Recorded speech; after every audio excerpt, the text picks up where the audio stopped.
Ahora sí, el café está servido, como siempre. Café Cabrales nos acompaña como todos los viernes para recibir a nuestro invitado el día de hoy, el señor José Foix. Gracias, Luciana. Y bueno, gracias, Joselo. No, por favor. Deseamos un invitado de lujo, un amigo de lujo aparte.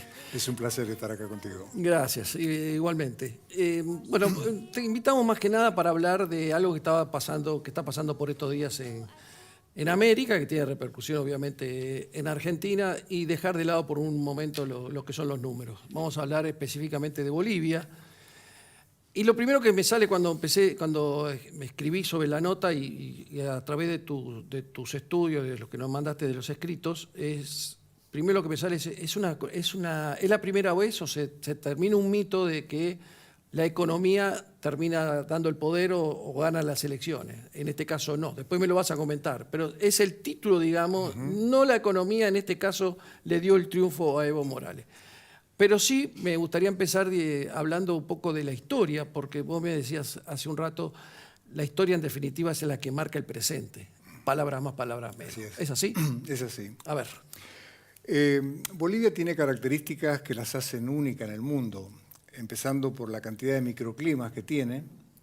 Es muy variado y no se da en todas partes. Y después, la siguiente característica, la República de Bolivia, a partir del año 2009, comenzó a llamarse Estado Plurinacional de Bolivia, donde lo que se hizo con esa constitución fue reconocer todas las naciones que existen en Bolivia desde épocas anteriores al colonialismo, o sea, de hace más de 2000 años, ¿sí? Entendiendo por nación el concepto de un colectivo que tiene el mismo idioma, las mismas creencias, la misma cultura, que no necesariamente tienen que estar insertos en un Estado. O sea, el ejemplo que se da siempre para explicar este fenómeno de las naciones es el caso de la nación gitana. Están desparramados por todas partes del mundo y no tienen un Estado. No existe el Estado gitano. Lo mismo ocurría con la nación judía hasta que se creó el Estado de Israel. Estaban desparramados por todas partes. Entonces, el hecho de haber reconocido las lenguas, se reconocieron 36 lenguas oficiales.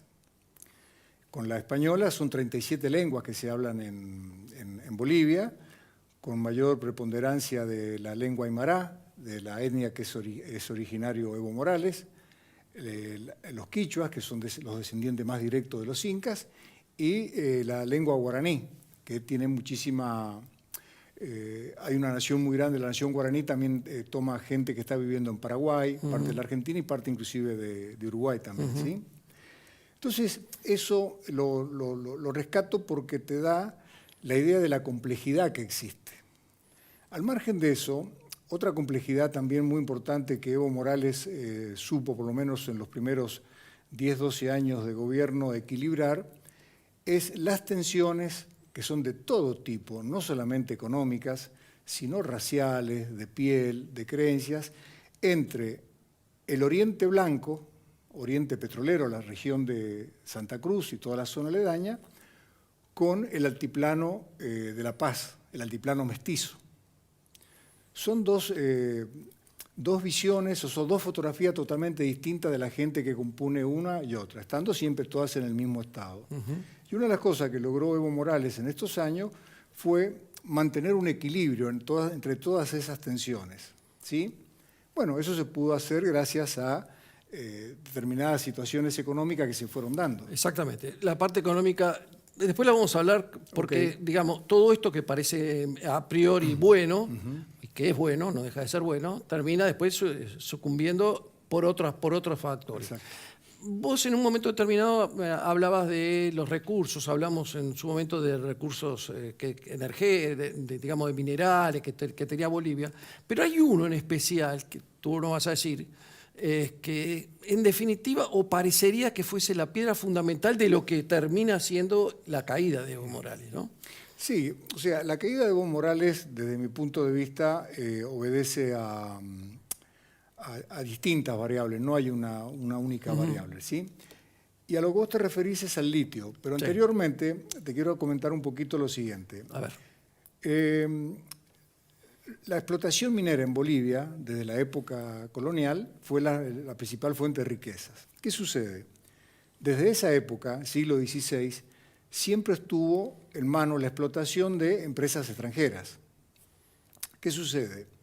Aproximadamente en el año 2008, haciendo eco a reclamos de siglos de las comunidades mineras bolivianas, Evo Morales decide, como política de Estado, mejor dicho, que la explotación de todos los minerales se realizara una empresa estatal boliviana. Y es todo un tema, ¿por qué? Bolivia es uno de los principales productores de plata del mundo, creo que está en el 7º lugar. Es el 4º productor mundial de estaño.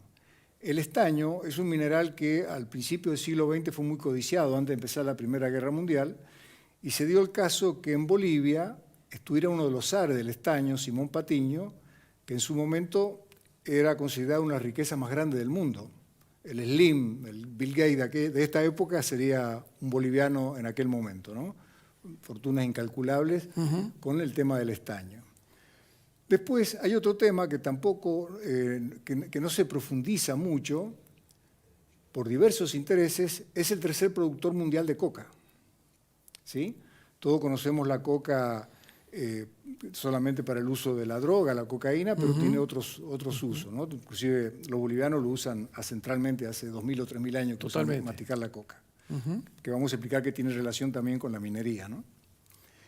Y después está el tema del litio, que es lo que se ha transformado, le dicen hoy al litio el oro blanco, por la importancia estratégica que tiene. Bloomberg, que es una agencia reconocida internacionalmente, en un artículo dice que Bolivia tiene el 20% de la producción mundial de litio. Muchísimo. Es muchísimo. Porcentaje más, porcentaje menos, no deja de ser fundamental. ¿Con miras a qué? Ya empieza en algunos países la fabricación de autos híbridos, pero las tendencias es a fabricar autos eléctricos. Entonces, el litio, que es un componente esencial de ese tipo de batería, no solamente para los autos, para los celulares, para las computadoras, pasa a ser un mineral estratégico. Entonces, cuando un Estado, como en este caso boliviano, hay cierto parecido, no voy a entrar en el tema, porque sería desviarnos del tema de la charla, que es Bolivia, es un caso parecido a lo que nos pasa a nosotros con Vaca Muerta, que es cómo explotás ese recurso que tenés. Hay que tener plata. Hay que tener plata. O sea, en el caso del litio, el litio se encuentra en un salar, ¿sí? Y debajo de ese salar hay aguas subterráneas que son aguas que contienen litio. ¿Qué sucede? Lo voy a explicar así muy sencillamente, ¿no es cierto? Claro, perfecto. Tienen que bombear esa agua que contiene litio a la superficie para que con el sol se evapore y quede el litio. Después hay un proceso que se va depurando, ¿no es cierto? Ahora, ¿eso solo explica el problema? No. El problema es que las máquinas que se usan para lavar después, el trabajo que se estuvo haciendo, se hace con agua dulce, con agua potable. Entonces tiene un impacto en el ecosistema de la zona muy grande. Digamos, con las napas de agua, o sea que afecta a la flora, a la fauna y a la gente que vive ahí. Entonces, buscar el equilibrio de un bien que vos sabés que te va a potenciar como país, que te va a generar fuentes de empleo, bueno, equilibrar todas esas demandas es delicado el tema. Es delicado.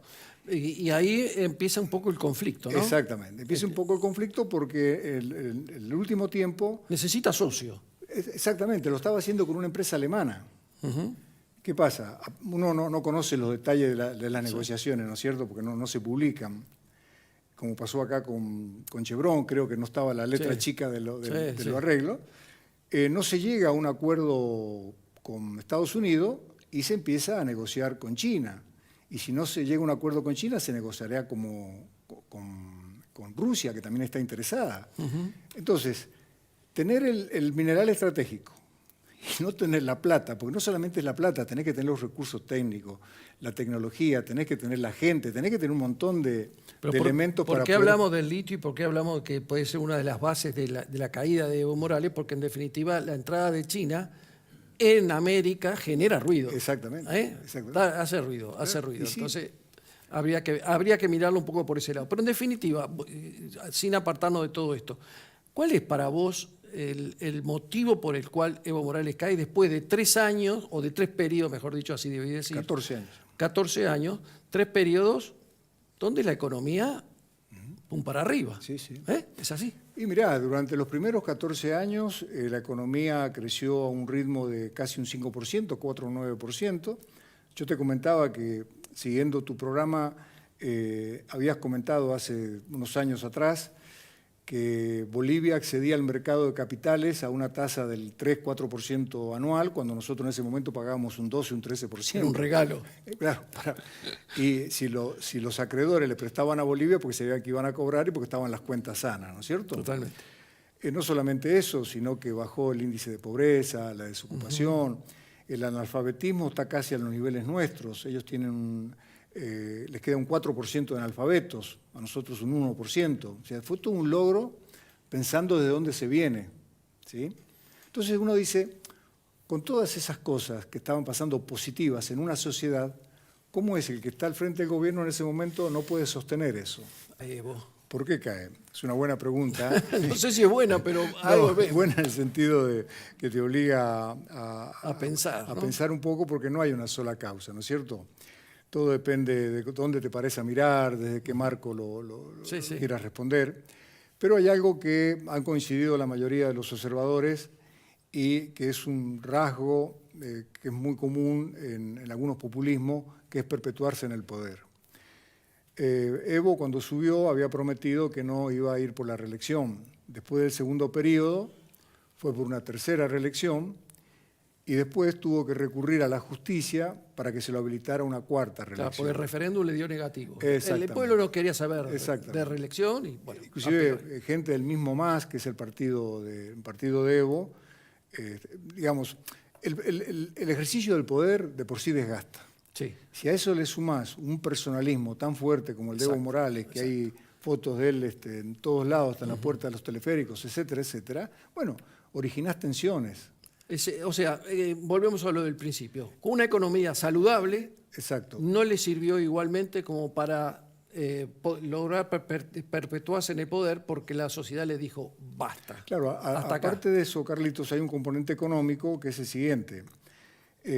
Si bien hablábamos todos esos logros que vino teniendo Bolivia, en el año 2016, 2017 siempre estuvo con un superávit fiscal que le permitió terminar con el analfabetismo, hacer políticas sociales, incluir a mucha gente que estaba en la pobreza, todos logros que son innegables de lo positivo. Sucede que al terminarse, o sea, al producirse en los ingresos una merma, ya sea porque bajó el precio del gas o el precio del cobre u otros problemas, pasa a tener a partir del año 2017 problemas fiscales. Lo encuentra con una economía donde también creció la administración pública, que sabemos lo que significa crecer la administración pública, los empleados públicos, y para sostener todo eso necesitas dinero. Claro. Entonces, es una sumatoria de hechos. Sí. Sí, no. Un otro detalle que también le jugó en contra, él se presentó inicialmente como un presidente que iba a cuidar el ambiente, y durante su mandato se quemaron 3 millones de hectáreas de selva que se deforestaron, que significó un problema también, pero bueno, favoreció a los productores, a los agropecuarios, ¿no? No quiero terminar el programa sin preguntarte por los bolivianos que viven en Argentina, que son muchos, y que en definitiva también hacen a la economía y que tienen decisiones con respecto a su propio país. Mira, conozco la comunidad boliviana primero por haber nacido en Mendoza. Las cosechas en Mendoza, si no era por la comunidad boliviana, por los trabajadores golondrina, que se llaman, que van pasando de una cosecha a otra, no se levantaban las cosechas. Hoy en día se estiman alrededor de 3 millones de bolivianos que viven en el país. Es una enormidad. Cuando lo leí me llamó la atención. Sí, pero yo estimo que son más, porque precisamente todos esos trabajadores de golondrinas no hay forma de censarlos. Sí, lógico. Porque están en Mendoza, están en San Juan, en La Rioja, después pasan a Tucumán y van rondando por distintas partes del país. Y entonces es difícil llevar ese acento, pero es una comunidad muy importante. Y un dato relevante, porque es raro que en cualquier barrio de Buenos Aires no veamos una verdulería que la tenga un boliviano, el INTA, en sus estudios, nos dice que a partir del año 80, de 1980, ya empiezan las comunidades bolivianas a instalarse, a empezar a trabajar en el ámbito de lo que es todo el cultivo y la industrialización de frutas, verduras y hortalizas, ¿sí? Y hoy se calcula que el 80% de la comercialización en el Gran Buenos Aires está en manos de los bolivianos. Hay un sociólogo del CONICET, Venecia, que acuñó el término escalera boliviana. ¿A qué se refiere? A los distintos pasos que da un boliviano para insertarse en ese mercado. Primero es un peón, después trabaja mitad a mitad con el dueño de la tierra, después alquila y por último propietario. Ahora, hay un hecho que quiero destacar, Carlos, que es lo siguiente. Los bolivianos tienen un componente genético que es admirable, la fortaleza y la resistencia que tiene. Yo no sé si vos has tenido oportunidad de ver, yo lo vi en Mendoza, muy común, en las plantaciones, ver a los bolivianos y a las bolivianas con el aguayo, ¿viste ese envoltorio que ponen a los chicos atrás? Sí, sí, claro. Bueno, trabajando. Y el trabajo de la tierra es un trabajo muy duro. Durísimo. Son horas y horas de estar agachado. Sí, sí, y vos los ves a las mujeres, a los hombres trabajando por igual. Es una resistencia brutal que creo que la tienen en los genes, de la época de trabajar en las minas y que sufrían todo tipo de explotación. ¿Y qué pasa? El trabajo de una verdulería es un trabajo muy esclavo. Sí, sí. O sea, vos una ferretería, una tienda, cerrás el día viernes y la abrís el domingo. Con una verdulería no lo podés hacer. ¿Por qué? Porque la fruta es un producto que está con vida, si no lo estás cuidando, sacando las manzanas que están mal, se te pudre todo. Sí, sí, sí, sí. Entonces tienen una resistencia brutal. Están de las 4 o 5 de la mañana, van al mercado a buscar la fruta, las verduras, y hasta las 9 de la noche vos los ves trabajando, ¿no? Sí. Digo, ahora, te voy a pedir una nota, una parte de color de la nota, que es el tema McDonald's. ¿Qué pasó con McDonald's en Bolivia? Sí, es una nota que te llama la atención. McDonald's es el emblema del capitalismo mundial, ¿no es cierto? Totalmente. Y en Bolivia fracasó. Ahora, ¿por qué fracasó? Cuando se instala, bueno, el gran boom, todo el mundo a ir a McDonald's, hacia las clases pudientes, y empezaron a notar que los chicos iban a pedir la cajita feliz, pero la hamburguesa la mordían y la dejaban. Opa. ¿Qué pasa? La comida boliviana, el boliviano no va con el fast food, se dice la comida rápida. Sí, sí. La comida boliviana tiene mucha elaboración, es muy especiada. Nosotros en la empresa nuestra, que somos importadores de especies, le vendemos mucho a distribuidores que van a la comunidad boliviana, ¿no es cierto? Si vos vas a un mercado boliviano, por ejemplo, que está en Liniers, llegás y es un mundo de perfumes, de olores, de esencias, ¿sí? Y la comida le gusta trabajar, es una tradición. Fuerte. Y fuerte, ¿sí? Es a gusto, es muy sabrosa, Sí, sí. Te tiene que gustar, ¿no es cierto? Totalmente. Tiene que gustar. Sí, sí, sí. Pero es todo un trabajo que les lleva a hacer la comida. Entonces, la hamburguesa y la papa frita no iban. Y por ese motivo, tema cultural, si vamos a resumirlo, claro. Todo esto se puede resumir con un tema cultural de no cambiar, ¿no? Claro. Bueno, ¿y cómo puede terminar esto? Para tu impresión. Mirá, yo creo que, espero que termine bien. Una cosa es lo que uno espera, ¿no es cierto? Espero que termine bien porque en última instancia son seres humanos y estamos todos metidos acá en lo que es Latinoamérica. Creo que va a terminar bien. Ahora, los motivos esenciales para contestar la pregunta ¿por qué cae Evo Morales? Yo creo que lo vamos a saber con el tiempo cuando veamos quiénes son los que se han beneficiado de todo esto.